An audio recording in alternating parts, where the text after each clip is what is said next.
Kwa nafasi labda nikumbushe tu kwa lugha ya kawaida kwamba mwaka huu ni mwaka wa uchaguzi, na bila kuamsha hisia za watu, nafikiri sisi tunaelewa nafasi yetu ya kanisa. Mapadri tufanye nini? Watawa tufanye nini? Kiongozi wetu wa kanisa afanye nini? Kwa hiyo kimsingi sheria za kanisa ni wazi kuhusu padri au sister, kwamba mtawa, padri au kiongozi wetu wa kanisa hapaswi kushiriki katika kampeni zozote za siasa, wala hapaswi kutambulishwa na chama chochote kwa kuvalishwa gwanda lolote la chama fulani la siasa au kiashiria chochote. Kwa hiyo ni marufuku kwa padri, marufuku kwa watawa, marufuku kwa ninyi waseminaristi kuonekana kwenye kampeni ya siasa. Marufuku kubwa, hatutakiwi kuonekana huko. Na ni vibaya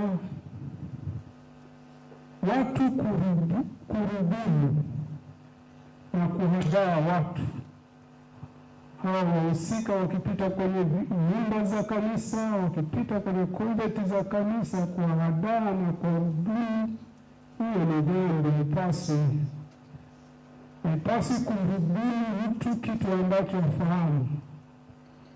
Unamkamata mnovisi, unamkamata mtawa mmoja mklara ambaye hata redio asikilizi, taarifa ya habari unamsomba tu, alafu unamwelekeza, unamfanyisha ile doctrination.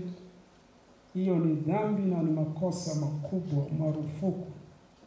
Kama watu wanaamini, marufuku kwenu waseminaristi pia kuvaa t-shirt au kofia ya chama chochote cha siasa hata wakati wa mchezo. Marufuku hata kulala nayo usiku, hata kama mgombea ni kaka yako. Silete unajisi kwenye kanisa, marufuku. Kama wahusika wanafikiri wana wafuasi huku, haina shida. Siku ya kupiga kampeni inaeleweka, siku ya kupiga kura inaeleweka. Kama wewe ni mfuasi, basi kapiga kura siku hiyo. Isipokuwa tunakumbusha moja, kabla ya kwenda huko, tathmini kidogo dhamiri yako.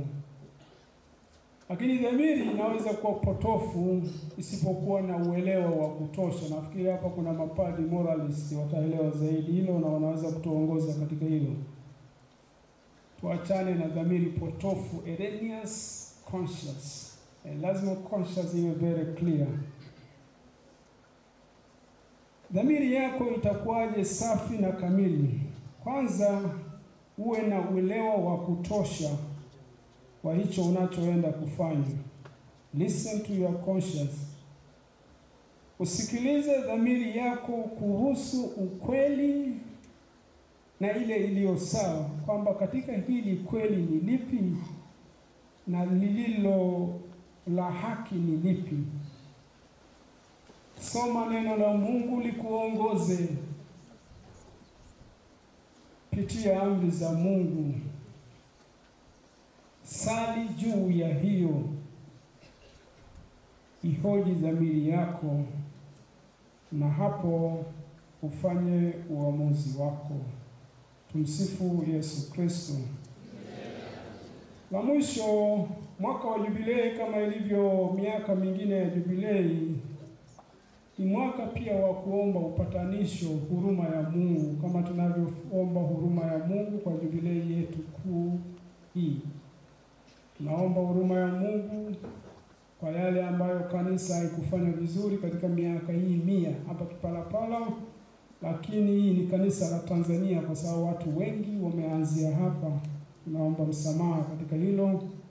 Pengine kuna waseminaristi hapa wamepita huko mjini wakaulizwa kama Petro alivyoulizwa, wewe kweli kweli sio mseminaristi wa Kipalapala na uko hapa saizi, wewe sijui umejiteteaje, lakini ni mwaka wa kuomba msamaha pia. Tumwombe Mungu kwa maeneo yale ambayo hatukufanya vizuri.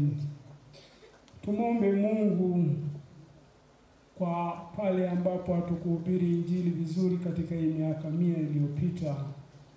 Tumwombe Mungu vizuri kwa pale ambapo tuliruhusu hata unajisi ukalivamia kanisa. Tuombe Mungu mahali ambapo tuliruhusu sisi wenyewe kutokupinga ile despotism.